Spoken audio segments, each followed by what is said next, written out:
You know, I gotta have this going in the background. Gosh, that is so good. Oh my gosh. All right, I probably need to stop it there. I'll be getting a little too excited here. You're listening to the Automotive ADHD show. If I let that keep rolling, I'd never get any talking done. We'd just be sitting here, you staring at me watching that. That, by the way, Ayrton Senna in 1990 at Monaco, the Monaco Grand Prix. Gosh, listen to that engine. And again, you know, at the helm, a driver, when people think of F1, they think of Ayrton Senna. That's what they do. They absolutely do. They think of Senna. You know, yeah, all right, fine. Some people nowadays are going to think Lewis Hamilton. Some people are going to think Max Verstappen. But, I mean, really, anyone into motorsports recognizes the name Senna. And this is really cool, and I want to get to this. Now, if you're just joining me here on the bonus edition of the show, we just wrapped up with the live radio show. You can catch this show every single weekend on several radio stations. We're taking over Southern Colorado radio, but you can catch it especially on my flagship station, AM 1460, The Answer. And but here on the bonus show, we get a little more time to talk about whatever I want. It's my show after all, and I want to talk about this because, for one, you know, the legacy and the heritage and the history behind, you know, what Senna did in Formula One is very cool. But I'm not just here to wax poetic about old F1 history. I do want to tell you, though, that you can own, yeah, this is cool. You can own a piece of F1 history. And this comes by way of The Drive, Jerry Perez at The Drive, hat tip there. But the last Honda V10, one that sounded just like that, what you heard, is up for sale. The last Honda V10, rather, raced by Senna himself, is up for sale now. And you got to check this out. Let me get the video to switch the view there. Oh, man. Gosh, look at that. Would you just look at that? I mean, that is beautiful. Now, this is in a great big display case here, just like this. So if you were to win the auction for this, you'd get the whole display case. I love how that's laid out, by the way. The lighting in there looks great. I mean, you've got the engine block, the heads, the ITBs. Over here, you got your camshafts and all of that stuff, and crankshaft is down here. I mean, this is a cool display case, and look at that crankshaft. That is a work of art. If anyone says that cars cannot be art, and that mechanical things cannot be art, for one, they're lying. They're a liar, they're a cheat, and they're a terrible person.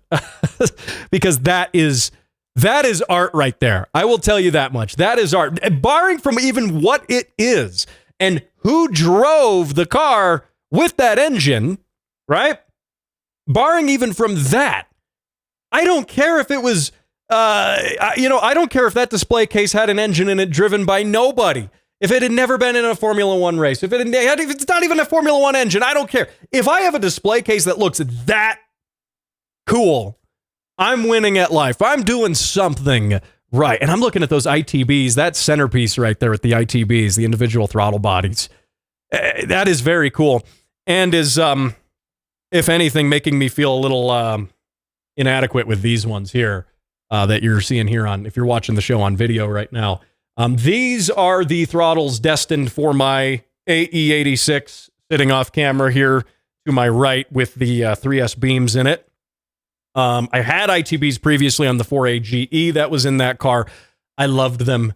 They are cool. But you see, here's the problem, right? I'm holding these up. Let's click back over to that image here. Let's switch that. And hold on. Let's get it right there. I mean, okay. All right. We're going to click back and forth. So there are those ITBs.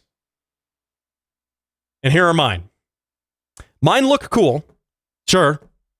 But not that cool. Namely, there's only 4 of these, and in that, there are 10 of those. Now, granted, I don't know if I want to be tasked with the job of balancing all 10 of those, but yeah, I think I need to step my game up a bit. this isn't this just isn't good enough anymore. This just isn't good enough. What can I say? I mean, frankly, I could spend some of my time and effort to bid on this engine here, by the way. And it was at the back, by the way, this engine was mounted in a McLaren Honda MP4 5B, serial number V805. And it was used by Senna in the last two race weekends of the 1990 season. And specifically, he used that engine at the warm-up for the Japanese GP at Suzuka Circuit in October. So, and then he also used it at the Australian GP that November. So that engine must have at some point, it was used for warm-up, but it wasn't used for the actual race. So at some point, they probably used the engine for the warm-up, popped it out, popped a different one in, or had him jump in a they probably would have just swapped the engines, now that I think about it. That's very common to happen in motorsports.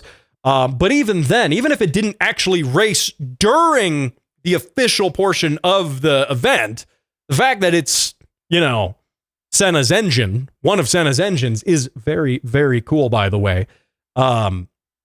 And how often is it? Now, I don't know if I'm the only person who does this, but there's various websites like Racing Junk who actually sell off cool old racing junk. And a lot of it is racing junk. And by junk, I mean a lot of it's not really usable for racing anymore.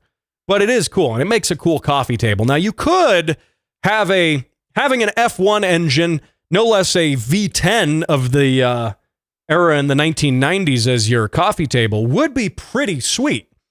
But Senna's V10 in that display case, come on, man. That is cool. That is very cool. And very out of my budget. I don't think I've made that obvious enough during this segment. That is tremendously out of my budget. Though I can't make any assumptions. It may be within your budget. This is one of those things I'm even trying to find right now as we're in the segment here. I'm trying to find exactly how much this is going to go for when the auction goes off here. And it's at Bonham's Cars. And where is it here? It's a lot. Let's see here. We're taking a look at the lot. It's a 3.5 liter, by the way. Anytime anyone's like, it's only a 3 liter, whatever, 3.5. Yeah, it's a Formula One engine. Okay, here's the estimate here. And it's going to be sold without reserve. Currently estimated, this seems really low, if anything, at $80,000 to $120,000 is what the experts are estimating this to go for. Still out of my budget, especially out of my budget for a living room set piece. But man, if you had company over and you showed them that would be cool. Now, granted, I don't have company over ever. I'm just wrenching on my cars. That's it. No one. If people would probably be actually a little off-put by the number of car parts that are actually in my house. Because for one, they're not laid out in a beautiful display case like that. And for two, they're greasy, and they're nasty, and they're like on the living room floor.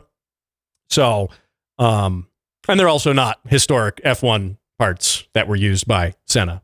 So I don't think it would quite have the same effect if I were to do this as it would be to have an F1 engine. So anyway, $80,000 to $120,000. My official guesstimate on this show is it's going to go straight past that $120,000 mark. I think it's going to go up quite a bit. I think that this auction house is drastically underestimating the tenacity of F1 fans and the deep pockets of some of these F1 fans and some of the really crazy F1 fans out there. I mean, they're the guys who are going to every one of the races. They're getting the VIP suites that overlook the race.